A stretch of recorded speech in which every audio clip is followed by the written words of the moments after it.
সুপ্রিয় শ্রোতা, গল্প পাঠের আসর চ্যানেলে শুনতে যাচ্ছেন সৈয়দ মুজতবা আলী রচিত দেশে বিদেশে বইটির ২১তম পর্ব। আমি ওয়ারা করিম, সাথে থাকুন। আক্রমণের প্রথম ধাক্কায় বাচ্চা কাবুল শহরের উত্তর প্রান্তে শহর আড়ায় ঢুকতে পেরেছিল। সেখানে হাবিবিয়া স্কুল, ডাকাত দলের অগ্রভাগ, বাংলা আগডম বাগডম ছড়ার তারাই অগ্রডোম বা ভ্যানগার্ড। স্কুলের হস্টেলে প্রথম রাত কাটায়। বেশিরভাগ ছেলেই ভয়ে পালিয়েছিল। শুধু বাচ্চার জন্মস্থান কুহিস্তানের ছেলেরা দেশের ভাই শুকুর মুহাম্মাদের প্রতীক্ষায় আগুন জ্বেলে তৈরি হয়ে বসেছিল। ডাকাতরা হস্টেলের চাল চর্বি দিয়ে পোলাও রাঁধে। স্কুলের বেঞ্চি টেবিল, স্টাইনগাস ভলাস্টনের মোটা মোটা অভিধান, ছেলেদের ক্লাসের পাঠ্য বই খাতাপত্র দিয়ে উনুন জ্বালায়। তবে তারা সবচেয়ে নাকি পছন্দ করেছিল ক্যাম্বিস আর কাঠের তৈরি রোল করা মানচিত্র।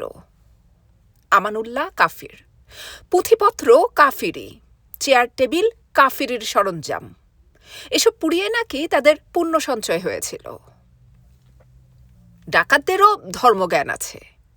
হস্টেলের ছেলেরা যদিও কাফির আমানুল্লাহর তালিম পেয়ে কাফির হয়ে গিয়েছে, তবু তারা তাদের অভুক্ত রাখেনি। শুধু খাওয়ার সময় একটু অতিরিক্ত উৎসাহের চোটে তাদের পিঠে ২-৪টে লাথিচাঁটি মেরেছিল। বাচ্চার দূরসম্পর্কের এক ভাগ্নে নাকি হস্টেলের বাসিন্দা ছিল। সে মামার হয়ে ফপর দালালি করেছে। তবে বাচ্চার পলায়নের সময় অবস্থাটা বিবেচনা করে কাফিরি তালিম ত্যাগ করে পালিয়ে গিয়ে গাজিত্ব লাভ করেছে। বাড়ি ফেরার সময় দেখলুম ছোট ছোট ছেলেরা রাস্তা থেকে বুলেটের খোসা কুড়োচ্ছে। খবর পেলুম ব্রিটিশ রাজদূত স্যার ফ্রান্সিস হামফ্রিসের মতে কাবুল আর বিদেশিদের জন্য নিরাপদ নয়। তাই তিনি আমানুল্লাহর সঙ্গে সাক্ষাৎ করে তাদের এ দেশ থেকে সরিয়ে ফেলবার বন্দোবস্ত করেছেন। আমানুল্লাহ সহজেই সম্মতি দিয়েছেন, কারণ তিনিও চাননি যে বিদেশিরা আফগানিস্তানের এই ঘরোয়া ব্যাপারে অনর্থক প্রাণ দেয়। কাবুল বাকি পৃথিবী থেকে তখন সম্পূর্ণ বিচ্ছিন্ন বলে অ্যারোপ্লেনের বন্দোবস্ত করা হয়েছে। অ্যারোপ্লেন এলো। প্রথম মেয়েদের পালা। ফরাসি গেল, জার্মান গেল, ইতালীয় গেল, পোল গেল। এক কথায় দুনিয়ার অনেক জাতের অনেক স্ত্রীলোক গেল। শুধু ভারতীয় মেয়েদের কথা কেউ শুধালো না। অ্যারোপ্লেনগুলো ভারতীয় অর্থে কেনা, পাইলটরা ভারতীয় তানখা খায়, অথচ সবচেয়ে বিপদাপন্ন ভারতীয় মেয়েরাই। অন্যান্য স্ত্রীলোকেরা আপন আপন লিগেশনের আশ্রয়ে ছিল, কিন্তু ভারতীয়দের দেখে কে? প্রফেসর, দোকানদার, ড্রাইভারের বউকে ব্রিটিশ লিগেশনে স্থান দিলে স্যার ফ্রান্সিস বিদেশি সমাজে মুখ দেখাবেন কি করে? বামুনের জাত গেলে প্রায়শ্চিত্ত আছে, আর মুসলমানের তো জাত যায় না। কিন্তু ইংরেজের জাতিভেদ বড় ভয়ঙ্কর জিনিস। তার দেশে যেরকম কাগজে কলমে লেখা আইনে বাঁধা কনস্টিটিউশন নেই, ঠিক তেমনি তার জাতিভেদ প্রথা কোনো বাইবেল প্রেয়ার বুকে আপ্তবাক্য হিসেবে লিপিবদ্ধ করা হয়নি। অথচ সে জাতিভেদ রবীন্দ্রনাথের ভূতের কানমলার মতো। সে কানমলা না যায় ছাড়ানো, তার থেকে না যায় পালানো, তার বিরুদ্ধে না চলে নালিশ, তার সম্বন্ধে না আছে বিচার। দর্শন অঙ্কশাস্ত্রে সুপণ্ডিত হন, মার্কসিজমের দিগ্বিজয়ী কৌটিল্যই হন, অথবা কয়লার খনির মজুরি হন, এ কানমলা স্বীকার করে করে হাউস অফ লর্ডসে না পৌঁছানো পর্যন্ত দর্শন মিথ্যা, মার্কসিজম ভুল, শ্রমিক সংঘের দেওয়া সম্মান ভণ্ডুল। যে কানমলা স্বীকার করে না, ইংরেজের কাছে সে আধপাগল। তার নাম বার্নার্ড শ। বাড়াবাড়ি করছি? মোটেই না। ধান ভানতে শিবের গীত? তাও নয়। বিপ্লব, বিদ্রোহ, রক্তপাত, রাহাজানি মাত্রই রুদ্রের তাণ্ডব নৃত্য। এতক্ষণ সে কথাই হচ্ছিল। এখন তার নন্দী ভৃঙ্গী সংবাদের পালা। ইংরেজের এই আভিজাত্য, এই স্নবারি ছাড়া অন্য কোনো কিছু দিয়ে ব্রিটিশ রাজদূতের মনোবৃত্তির যুক্তিযুক্ত অর্থ করা যায় না। ব্রিটিশ লিগেশনের যা আকার, তাতে কাবুলের বাদবাকি সবকটা রাজদূতাবাস অনায়াসে ঢুকে যেতে পারে। একখানা ছোটখাটো শহর বললেও অত্যুক্তি হয় না। নিজের জলের কল, ইলেকট্রিক পাওয়ার হাউস, এমনকি ফায়ার ব্রিগেড পর্যন্ত মৌজুদ।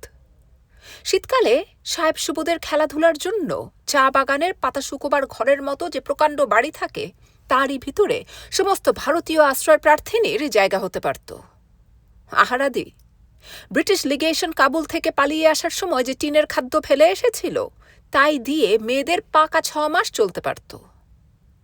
ফ্রেঞ্চ লিগেশনের যে মিনিস্টারকে বেনোয়া সাহেব রসিকতা করে sinister of the French legation বলতেন, তিনি পর্যন্ত আশ্রয়প্রার্থী ফরাসিদের মন চাঙ্গা করবার জন্য ভাণ্ডার উজাড় করে শ্যাম্পেন খাইয়েছিলেন। ডাক্তার আসে না, অন্ন জুটছে না, পথ্যের অভাব, দায় নেই, আসন্ন প্রসবার আশ্রয় জুটছে না, তাকে ফেলে রেখে ভারতীয় পয়সায় কেনা হাওয়াই জাহাজ ভারতবর্ষে যাচ্ছে ইংরেজ, ফরাসি, জার্মান সকল জাতের মেম সাহেবদের নিয়ে। হে দ্রৌপদী, স্মরণ চক্রধারণ, এ দ্রৌপদী যে অন্তঃসত্ত্বা। উত্তর দিক থেকে কাবুল শহর আক্রমণ করতে হলে ব্রিটিশ রাজদূতাবাস আক্রমণ করে আরও 1 মাইল ফাঁকা জায়গা পেরোতে হয়। বাচ্চা তাই করে শহরারা হোস্টেলে পৌঁছেছিল। সুবে আফগানিস্তান জানে সে সময় পাকা 4 দিন ব্রিটিশ রাজদূতাবাস তথা মহামান্য স্যার ফ্রান্সিসের জীবন বাচ্চার হাতের তেলোয় পুঁটি মাছের মতো 1 গণ্ডুষ জলে খাবি খাচ্ছিল। বাচ্চা ইচ্ছে করলেই যে কোনো মুহূর্তে সমস্ত লিগেশনকে কচু কাটা করতে পারত। একটু ঔদাসীন্য দেখালেই তার উদ্গ্রীব সঙ্গীরা সবাইকে কতল করে বাদশাহী লুট পেত।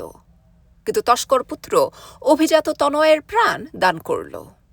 তবু দস্যুদত্ত করুণালব্ধ সে প্রাণ বিপন্না নারীর দুঃখে বিগলিত হল না। গল্প শুনেছি স্যার জর্জ ওয়াশিংটন তার নাতিকে নিয়ে ঘোড়ায় চড়ে বেড়াতে বেরিয়েছিলেন। পথে এক নিগ্রো হ্যাট তুলে দুজনকে নমস্কার করল। ওয়াশিংটন হ্যাট তুলে প্রতি নমস্কার করলেন, কিন্তু নাতি নিগ্রোকে তাচ্ছিল্য করে নমস্কার গ্রহণ করল না। জর্জ ওয়াশিংটন নাতিকে বললেন, নগণ্য নিগ্রো তোমাকে ভদ্রতায় হার মানালো।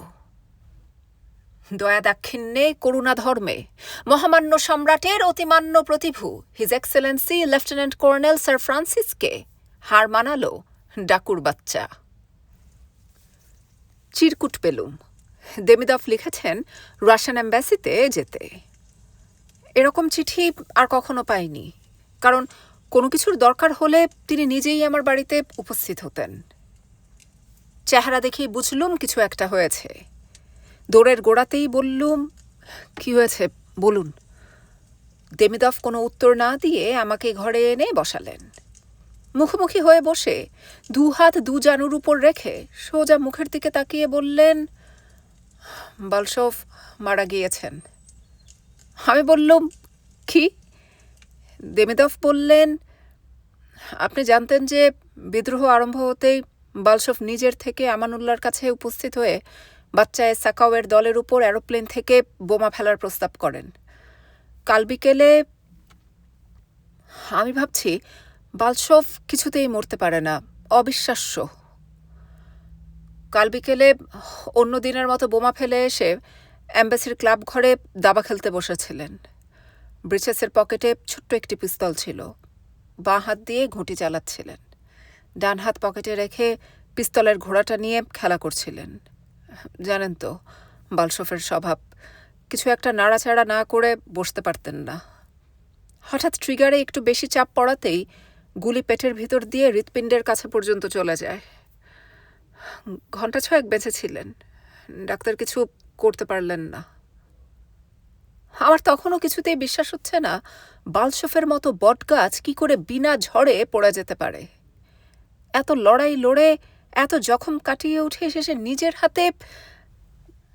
দেমিদফ বললেন, আপনার খুব লাগবে আমি জানতুম, তাই সংক্ষেপে বললুম। আর যদি কিছু জানতে চান? আমি বললুম, না, চলুন দেখতে যাবেন। আমি বললুম, না। বাড়ি যাবার জন্য উঠলুম। মাদাম তাড়াতাড়ি আমার সামনে পথ বন্ধ করে বললেন, এখানে খেয়ে যান। আমি বললুম, না। টেনিস কোর্টের পাশ দিয়ে বেরোবার সময় হঠাৎ যেন শুনতে পেলুম বালশভের গলা, এই যে বন্ধু, কিরকম? চমকে উঠলুম। আমার মন তখনও বিশ্বাস করছে না বালশভ নেই। এই টেনিস কোর্টে তার সঙ্গে প্রথম আলাপ হয়েছিল, আর এই যে দেউড়ি দিয়ে বেরোচ্ছি, এরই ভিতর দিয়ে কতবার তার সঙ্গে বেড়াতে বেরিয়েছি। বাড়ি এসে না খেয়ে ঘুমিয়ে পড়লুম। সকালে ঘুম ভাঙতেই দেখি আমার অজানাতে মন সমস্ত রাত বালশফের কথা ভেবেছে। ঘুম ভাঙতে যেন শুধু সচেতন হলুম। মনে পড়ল তার সঙ্গে আমার শেষ কথাবার্তা। ঠাট্টা করে বলেছিলুম, বালশফ, তুমি আমানুল্লাহর হয়ে লড়ছ কেন? আমানুল্লাহ রাজা, বাচ্চার দল প্রোলেতারিয়াস্ট অফ দি প্রোলেতারিয়া। তোমার উচিত বাচ্চার দলে যোগ দিয়ে লড়া। বালশফ বলেছিল, বাচ্চা কি করে প্রোলেতারিয়া হলো? সেও তো রাজার মুকুট পরে এসেছে। রাজায় রাজায় লড়াই। এক রাজা প্রগতিপন্থী, আরেক রাজা প্রগতির শত্রু। চিরকাল প্রগতির জন্য লড়েছি, এখনও লড়ছি। তা সে ত্রৎস্কির নেতৃত্বেই হোক আর আমানুল্লাহর আদেশেই হোক। আমানুল্লাহর সে চরম দুর্দিনে সব বিদেশির মধ্যে একমাত্র বলশফের কর্তৃত্বে রাশিয়ান পাইলটরাই তাকে সাহায্য করেছিল। বাচ্চা জিতলে তাদের কি অবস্থা হবে সে সম্বন্ধে একদম পরোয়া না করে। দিন 15 পরে খবর পেলুম এরোপ্লেন কাবুল থেকে বিদেশি সব স্ত্রী লোক কাচ্চা বাচ্চা ঝেঁটিয়ে নিয়ে গিয়েছে।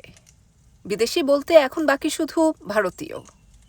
3 লম্ফে ব্রিটিশ লিগেশনে উপস্থিত হয়ে মৌলানার বইয়ের কথাটা সকাতর সবিনয় নিবেদন করলুম। ব্রিটিশের দয়া অসীম। ভারতবাসিনী উড়োজাহাজের প্রথম ক্ষেপেই স্থান পেলেন। পুনরপি 3 লম্ফে বাড়ি পৌঁছে আঙিনা থেকেই চিৎকার করে বললুম, মৌলানা কেল্লা ফতে, সিট পেয়ে গিয়েছি। বউকে বলো তৈরি হতে, এখন ওজন করাতে নিয়ে যেতে হবে। কর্তারা ওজন জানতে চান। মৌলানা নিরুত্তর। আমি অবাক। শেষটায় বললেন যে তার বউ নাকি একা যেতে রাজি নন। বলছেন মরবার হলে এদেশে স্বামীর সঙ্গেই মরবেন। আমি শুধালুম, তুমি কি বলছো? মৌলানা নিরুত্তর। আমি বললুম, দেখো মৌলানা, তুমি পাঞ্জাবি, কিন্তু শান্তিনিকেতনে থেকে থেকে আর গুরুদেবের মোলায়েম গান গেয়ে গেয়ে তুমি বাঙালির মতো মোলায়েম হয়ে গিয়েছ। বাঁধি নুজে রাখি টাখি এখন বাদ দাও।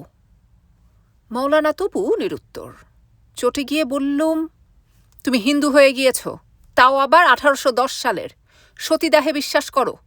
কিন্তু জানো, যে গুরুদেবের নাম শুনে অজ্ঞান হও তারই ঠাকুরদা দ্বারকানাথ ঠাকুর টাকা দিয়ে সতীদাহের বিরুদ্ধে বিলেতে মোকদ্দমা লড়িয়েছিলেন। মৌলানা নিরুত্তর।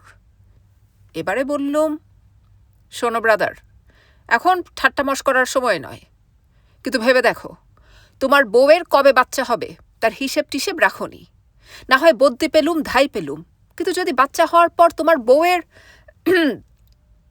বাড়তিরে গলা খাকারে দিয়ে বললুম, তাহলে আমি দুধ জোগাড় করবো কোত্থেকে? বাজারে ফের কবে দুধ উঠবে তার কি কোনো ঠিক ঠিকানা আছে?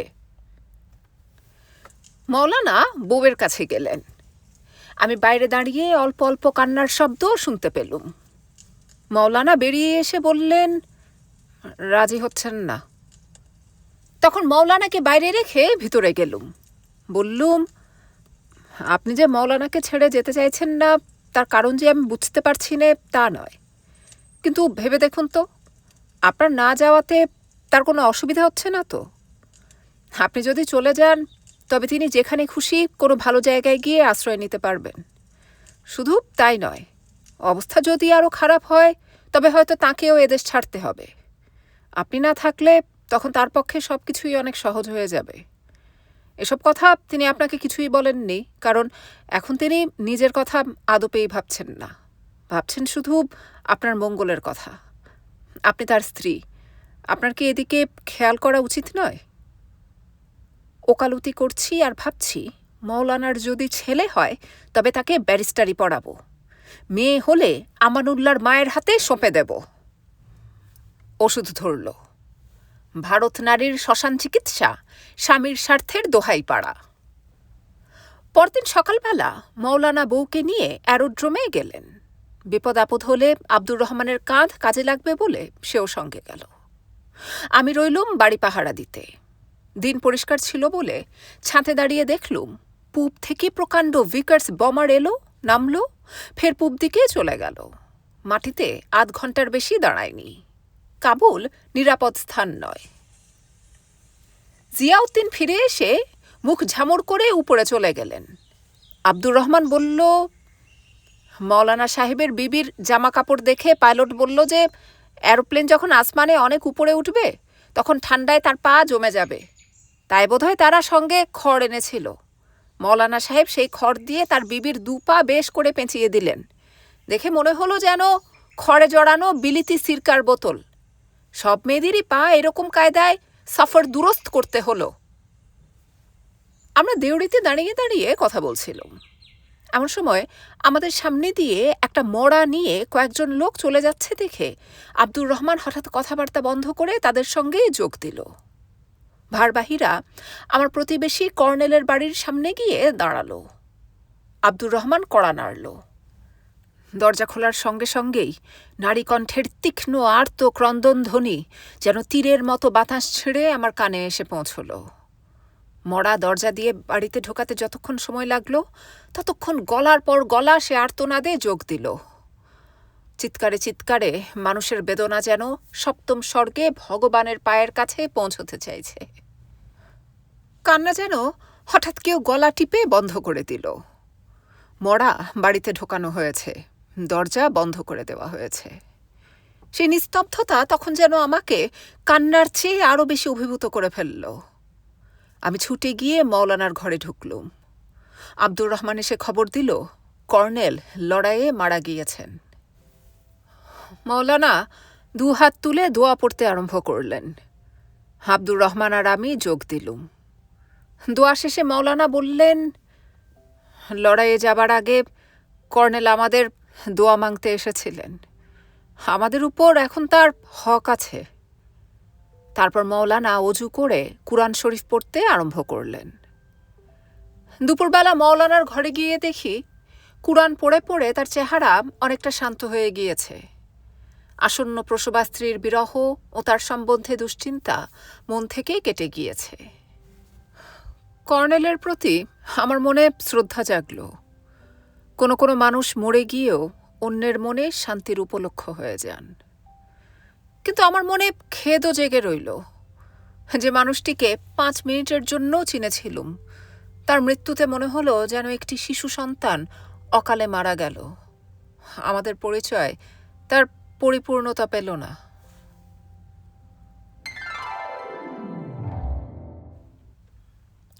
আফগান প্রবাদ। বাপমা যখন গদগদ হয়ে বলেন আমাদের ছেলে বড় হচ্ছে, তখন এ কথা ভাবেন না যে ছেলে বড় হওয়ার সঙ্গে সঙ্গে তাঁরাও গোড়ের দিকে এগিয়ে চলেছেন।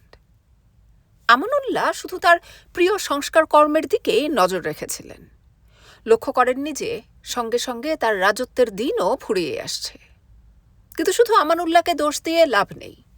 তার উজির নাজির সঙ্গী সাথী ও রাস্তার আর 5 জন বাচ্চার পালিয়ে যাওয়াতে অনেকটা আশ্বস্ত হয়ে দৈনন্দিন জীবনে ফিরে যাবার চেষ্টাতে ছিল। বাচ্চার আক্রমণের ঠিক 1 মাস পরে, জানুয়ারির কঠোর শীতের মাঝামাঝি, একদিন শরীর খারাপ ছিল বলে লেপ মুড়ি দিয়ে শুয়ে আছি। এমন সময় এক পাঞ্জাবি অধ্যাপক দেখা করতে এলেন। শহর তখন অনেকটা স্বাভাবিক হয়ে এসেছে। দিনের বেলা চলাফেরা করতে বিশেষ বিপদ নেই। জিজ্ঞেস করলেন, খবর শুনেছেন? আমি শুধালুম, কী খবর? বললেন, তাহলে জানেন না, শুনুন। এরকম খবর আফগানিস্তানের মতো দেশেও রোজ রোজ শোনা যায় না। ভোরবেলা চাকর বলল, রাজপ্রাসাদে কিছু একটা হচ্ছে। শহরের বহু লোক সেদিকে যাচ্ছে। গিয়ে দেখি প্রাসাদে আফগানিস্তানের সব উজির, তাদের সহকারী, ফৌজের বড় বড় অফিসার এবং শহরের কয়েকজন মাতব্বর ব্যক্তিও উপস্থিত। সকলের মাঝখানে মুইনুস সুলতানে ইনায়েতুল্লাহ খান ও তার বড় ছেলে দাঁড়িয়ে আছেন। কিন্তু আশ্চর্য হয়ে দেখি যে শহরের এত বড় মজলিসের মাঝখানে আমানুল্লাহ নেই।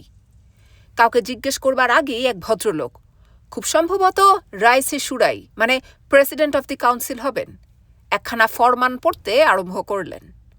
দূরে ছিলুম বলে সব কথা স্পষ্ট শুনতে পাইনি, কিন্তু শেষের কথাগুলো পাঠক বেশ জোর দিয়ে চেঁচিয়ে পড়লেন বলে সন্দেহের কোনো অবকাশ রইল না।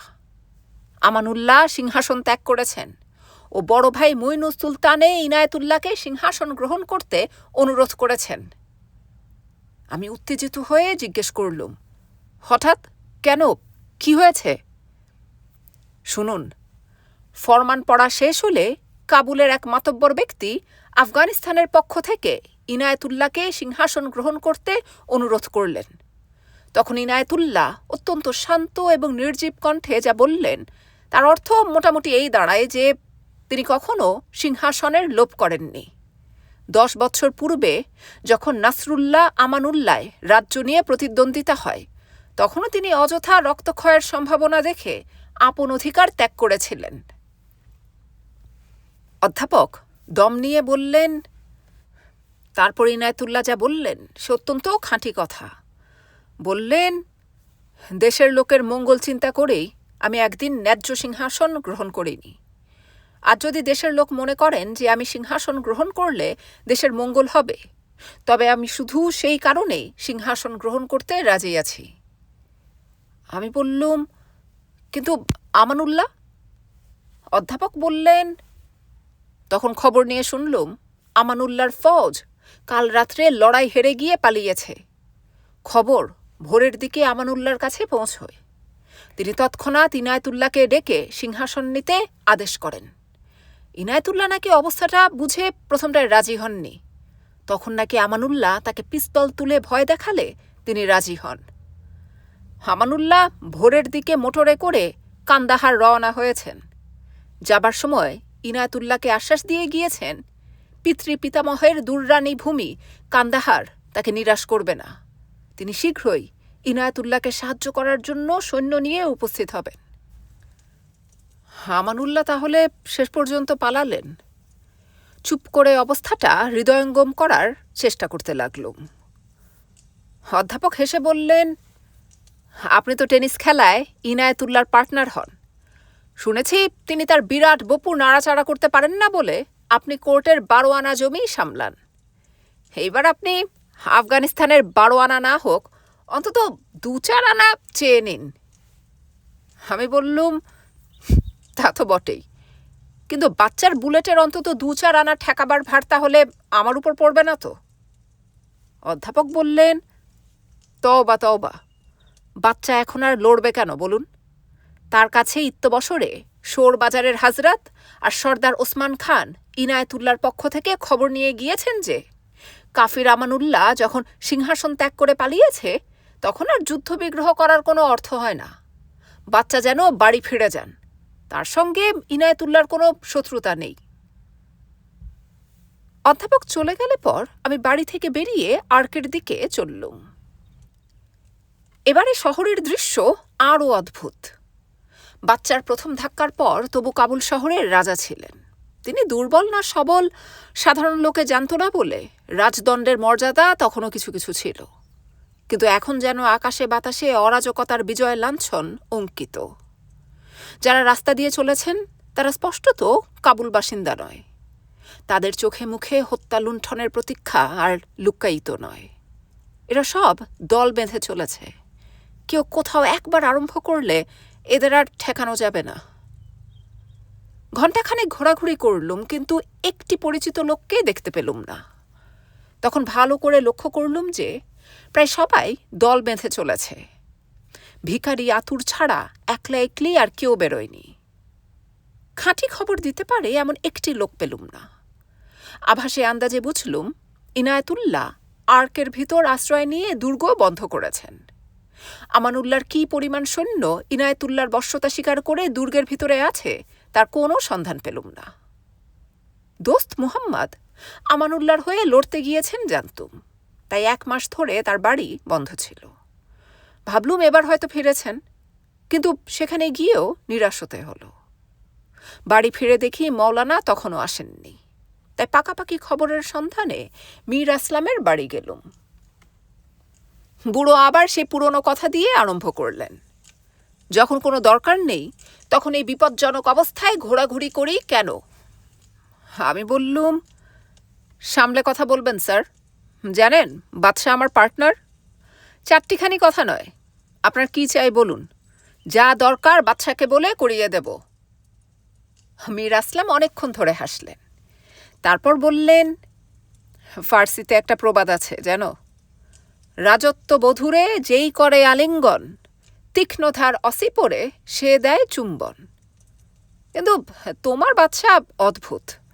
সাধারণ বাদশা কামান বন্দুক চালিয়ে, অন্ততপক্ষে পিস্তলের ভয় দেখিয়ে সিংহাসন দখল করে।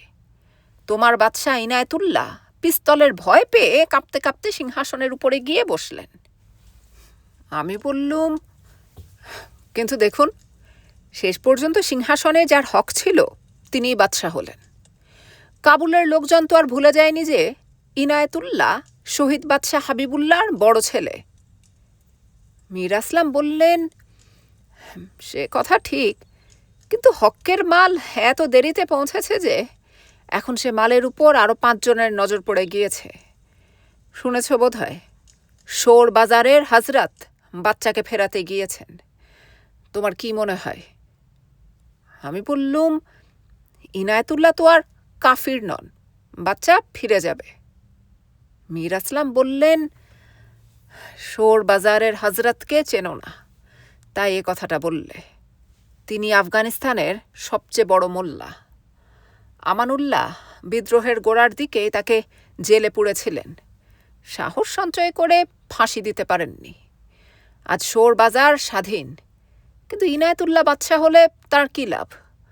আজ না হয় তিনি বিপদে পড়ে শোর বাজারের হাতে পায়ে ধরে তাকে দূত করে পাঠিয়েছেন, কিন্তু বাচ্চা যদি ফিরে যায় তবে 2 দিন বাদে তার শক্তি বাড়বে। সিংহাসনে কায়েম হয়ে বসার পর তিনি আর শোর বাজারের দিকে ফিরেও তাকাবেন না। রাজার ছেলে রাজা হলেন, তিনি রাজত্ব চালাতে জানেন। শোর বাজারকে দিয়ে তার কি প্রয়োজন? পক্ষান্তরে বাচ্চা যদি ইনায়েতুল্লাহকে তাড়িয়ে দিয়ে রাজা হতে পারে তবে তাতে শোর বাজারের লাভ। বাচ্চা ডাকাত, সে রাজ্য চালনার কি জানে? যে মোল্লাদের উৎসাহে বাচ্চা আজ লড়ছে, সেই মোল্লাদের মুকুটমণি শোর বাজার তখন রাজ্যের কর্ণধার হবেন। কিন্তু তারও চেয়ে বড় কারণ রয়েছে বাচ্চা কেন ফিরে যাবে না। তার যেসব সঙ্গী সাথীরা এই 1 মাস ধরে বরফের উপর কখনো দাঁড়িয়ে কখনো শুয়ে লড়ল, বাচ্চা তাদের শুধু হাতে বাড়ি ফেরাবে কি করে? কাবুল লুটের লালস দেখিয়েই তো বাচ্চা তাদেরকে আপন ঝান্ডার তলায় জড়ো করেছে। আমি বললুম, বাহ, আপনি তো সেদিন বললেন বাচ্চা মহল্লা সর্দারদের কথা দিয়েছে যে কাবুলিরা যদি আমানুল্লাহর হয়ে না লড়ে তবে সে কাবুল লুট করবে না। মীর আসলাম বললেন, এরই নাম রাজনীতি। ইংরেজ যেরকম লড়াইয়ের সময় আরবদের বলল তাদের প্যালেস্টাইন দেবে, ইহুদিদের বলল তাদেরও দেবে।